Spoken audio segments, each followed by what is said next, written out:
अस्सलाम वालेकुम दोस्तों, उम्मीद करता हूँ कि आप सब खैरियत से होंगे और आने वाले वक्त में भी इंशाल्लाह खैरियत से रहेंगे। मतलब मैं फ़िलहाल दुबई में 12:25 हो रहे हैं रात के। आप दुबई में देख सकते हैं कि यहाँ पे किस लेवल का डेवलपमेंट हुआ है। किस लेवल के डेवलपमेंट को देखते हुए लोग यहाँ पर इन्वेस्ट करने आते हैं पैसा। यहाँ पे सबसे ज़्यादा जॉब तो ऐसे समझ लो यार, जॉब तो ना के बराबर ही करने आते हैं। इन्वेस्टर देखो यार तुम, यहाँ दुनिया के टॉप मोस्ट इन्वेस्टर जो है ना, वो सारे के सारे दुबई आए हुए हैं भाई। जो बड़ी बड़ी कंपनियां हैं, आईटी की हो, कंस्ट्रक्शन की हो, किसी भी फील्ड की हो, वो सारी की सारी दुबई में है ना। यहाँ के जो पता है, ये डेवलपमेंट की जो सबसे बड़ी वो है ना हकदार, वो यहाँ की गवर्नमेंट है, लीडरशिप है।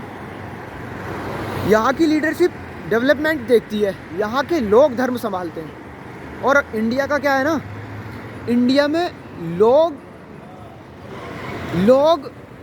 और गवर्नमेंट दोनों धर्म को संभालने के उसमें जिम्मे लिए हुए हैं। मतलब वो अपने आपस में लोगों से धर्म संभाल रहे हैं। उन्हें यही नहीं पता कि वो धर्म कहाँ संभलता है। धर्म लोग संभालते हैं और गवर्नमेंट डेवलपमेंट पे काम करती है। तो हमारे यहाँ की जो गवर्नमेंट है वो धर्म पे लोगों को लड़ा रही है सिर्फ, है ना। अपने ही लोगों को आपस में फुट डलवा के अपने आप का खुदा फिट कर रहे हैं। लेकिन यहाँ पे ऐसा कुछ नहीं है। लोग धर्म संभाल रहे हैं अपना, और गवर्नमेंट यहाँ के डेवलपमेंट को, गवर्नमेंट यहाँ के लॉ एंड ऑर्डर को, गवर्नमेंट यहाँ के इंफ्रास्ट्रक्चर को, गवर्नमेंट यहाँ के हेल्थ को, गवर्नमेंट मतलब यहाँ के डेवलपमेंट को, हर तरीके से जिस तरीके से भी देखा जाए। और इंडिया में भाई नेताओं ने जनता को इस तरह से लड़वा रखा है ना कि बस वो अपना मुद्दा सीधा कर रहे हैं, बाकी भाड़ में जाए।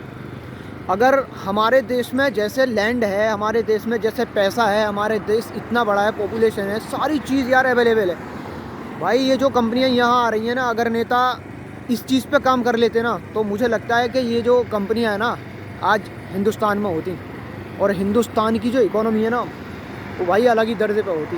हिंदुस्तान का जो रुपया है ना वो अलग ही लेवल पे होता। लेकिन आज क्या है, हमारा रुपया गिरा हुआ है, वो सिर्फ नेताओं की वजह से। हमारे यहाँ की लीडरशिप जो है ना वो घटिया है भाई। जिस लेवल के नेता है ना हमारे यहाँ, वो एक नंबर के घटिया, फ्रॉडी और गद्दार हैं एक तरीके से माना जाए तो, क्योंकि वो देश के लोगों को देश में ही लड़ा रहे हैं। तो मैं तो उन्हीं को कहूँगा गद्दार। यहाँ देखो यार, अमेरिका, चाइना, रसिया, मतलब जो भी बड़ी कंट्री है ना वो सारी यहाँ पे इन्वेस्ट कर रही है। पैसा हो, अपनी कंपनियाँ ला रही हैं यहाँ पे यार। यहाँ पे हर तरह से इन्वेस्ट कर रहे हैं वो लोग भाई। और सारी चीज़ें उनके लिए टेम्पररी हैं यहाँ। कोई ऐसा नहीं है कि परमानेंट हो उनका।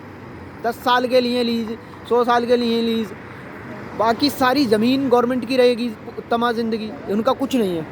लेकिन फिर भी देखो तुम, हमारे यहाँ के जो लोग हैं ना वो फिर भी नहीं चाहते कि वो मतलब विकास करें। वो आज भी देश को यार आपस में लड़ा रहे हैं भाई। और लोग अपने आप को ये समझ रहे हैं कि ये नेता हमारे अच्छे हैं।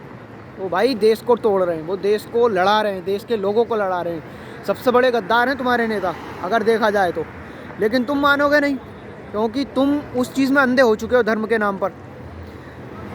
धर्म को छोड़ो, विकास के नाम पे काम करो, विकास के नाम पे लोगों को बढ़ाओ आगे यार। देश बढ़ना चाहिए, देश का यूथ बढ़ना चाहिए, देश में कंपनियां इन्वेस्ट कर। आज की डेट में तो मुझे ऐसा लग रहा है इंडिया में इन्वेस्टर ही नहीं आ रहे हैं। जब तक नेता उलझे रहेंगे ना धार्मिक मुद्दों में, तब तक देश में इन्वेस्टर तो नहीं आ सकते भाई, ना विकास कर सकता कभी भी देश। जिन देशों में लीडरशिप अच्छी होती है ना, जिन देशों में लीडरशिप देश के डेवलपमेंट पर काम करती हैं, वहाँ की ये देश तरक्की कर रहे हैं, वहाँ की कंट्रियाँ तरक्की कर रही हैं। मतलब मेरा तो ये मानना है कि अगर आज भी अगर हमारे नेता नहीं संभले उन चीज़ों से, तो भाई आने वाले 100 सालों तक वहाँ पे कोई भी इन्वेस्टर नहीं आएगा, बाहर की कंपनियाँ इन्वेस्ट करने नहीं आएंगी। और तुम्हारे लोगों को रोज़गार ऐसे ही ढूंढना पड़ेगा। कभी चाइना जाओगे, कभी दुबई जाओगे, कभी सऊदी अरेबिया, मतलब जाओगे बाहर, यूएई, गल्फ आओगे, यूरोप जाओगे, है ना। तो इससे बेहतर है कि अपने नेताओं को संभालो, अपने हालात संभलेंगे। देश के लोग, देश में बहुत बड़ा कंट्री है हमारी यार, बहुत ज़्यादा डेवलपमेंट हो सकता है। वहाँ पर हज़ारों लाखों कंपनियाँ आ सकती हैं। कितनी भी कंपनियाँ बस जाएँ, उसकी लैंड ख़त्म नहीं होगी कभी भी, वहाँ की अवेलेबिलिटी ख़त्म नहीं होगी। इकोनॉमी ग्रोथ करेगी अगर जिस दिन हमारे यहाँ के नेता समझ जाएँ।